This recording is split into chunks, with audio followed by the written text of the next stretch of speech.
grievously injured in Pakistani shelling. So, this is in Poonch, okay, where a convent school has been shelled. This is the Christ school. This is what it looks like. This is the photograph, and this is what's happened subsequently. So, the shell went over the school into the back part where they have hostelries, places of residence, and that's where the 2 students were killed and their parents were injured. Now, ladies and gentlemen, in our country, this is a civilian death. We are not counting it as a Hindu death, a Sikh death, a Muslim death. But the Pakistani establishment, and I think roughly Ninad was referring to this, and I agree with him on this count, that when they convert a markaz in Muridke that is known for terror training and say, no, this was a mosque and a place of religious worship, at the same time targets places of religious worship in India and then pretend that nothing happened, then they did nothing, this is the kind of information for sure we need to get out there. So, Deshratan Nigam, this we are surprisingly poor at, and the Pakistanis are surprisingly good at. We find it very difficult to tell the truth and make the truth be heard, and they find it surprisingly easy to tell lies and convince people on the lies. I'll accept the fact that on this we are not the best and need to get a lot better. Rishabh, in fact, both the countries are living up to their own reputation. Pakistan with their own lies, India with truth. India has always sided with truth, and we have a very robust democratic system of accountability. Even if somebody in India lies, tomorrow the accountability can be fixed. But in Pakistan, it is the army which runs the roost and which governs the government, and there is no accountability of the army to any civilian institution. So that's the 2 differences that we have. And Indian government, executive, and the defense forces must stick to the truth. And the Pakistani lies as about the 5 jets being down clearly was exposed, and the things that they were sharing, the Chinese platform was sharing some fake information. So all came out in the media, and their reputation, which was already tarnished, took a further low. And therefore, in my opinion, information warfare should be fought, but on certain principles.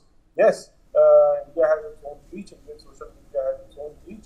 They have been able to point out, they have been able to destroy their drones, their missiles also, some of them proved to be done. All these are true, and they have to be brought in the media, and they have been brought in the media by the people and as well as government's regular briefing of the media.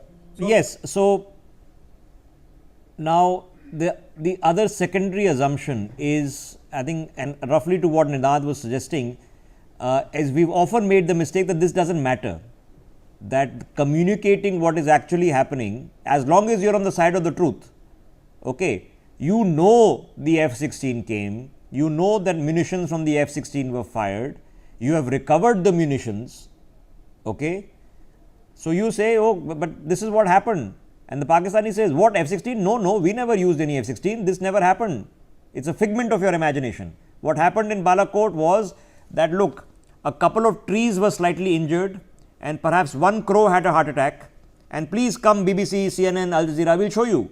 We'll dress the scene. We had the satellite imagery, which of course is now historical context because it happened 6 years ago, that is showing you that these were the installations, the buildings that were hit. This is what they looked like before the strike, and this is what it looked like after the strike.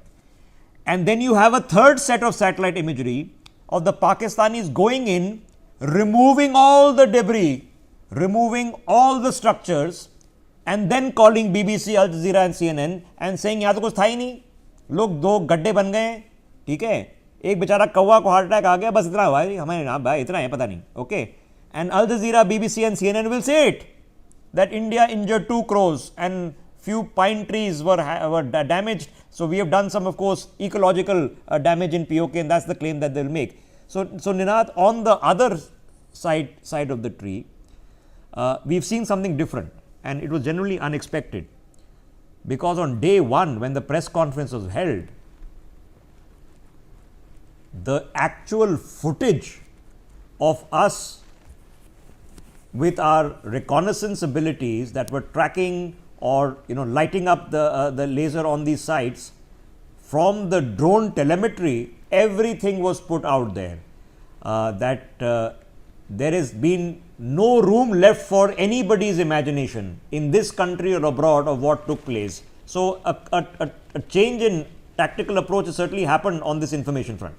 I think it has been a brilliant effort. The whole message, the fact that Qureshi, Lieutenant Qureshi was also present, the whole narrative has changed. There was technology. No, so qualify that you've had a Muslim woman who is now the front person who will be watched all over the world. Yes, that says a lot. And on the other side is the medieval Munir. So when medieval Munir sees that, forget about other people. Medieval Munir himself will get a little bit of a shock. But the point is that, like you were mentioning, to get that technology together, to get the whole picture out there in front of everybody in a press conference, to then say that A, B, C, D was dismantled, these were the things which were used, these were the specific de-escalating responses, that sets the narrative. And even if you are Al Jazeera, beyond a point you cannot refute the government of India's official claims. So I think this is a very important new development. We have the skills, we have the communication abilities, we have the AI abilities to even put our truth out. Like if I was a spokesman, I would take some people to meet those victims of the church, which you have said is a crime against humanity. You are killing children in a school. Now that for me should have been Times of India's headline tomorrow. So to me it appears that we are getting our game together. We have resources of media, about 170 times the size of Pakistan. We can overwhelm them. So if we get to this, go to YouTube, go on X, you will already start seeing a narrative shift. The government of India taking front and center the whole idea, I think is a match winner. Okay, all right. So SK Datta, just on this issue, because you're seeing it. Okay. Now we've spoken with the generals and the officers. Okay. It is reasonable for you and me to know this as well, that 80 years the war has been going on. Let's call it what it is. 80 years the war has been going on the LOC. They know, we know which building is what, they know which, and the artillery is already sighted.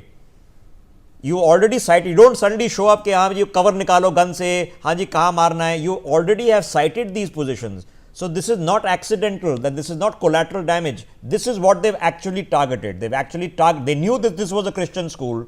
They knew that there are children studying in this school, living there, and they've deliberately targeted it. Now, what and why would they do this? They do all this because they, as I said, that they really want to create a mayhem and a havoc. And the second thing is, like, they actually want to make the local population so scared that there is an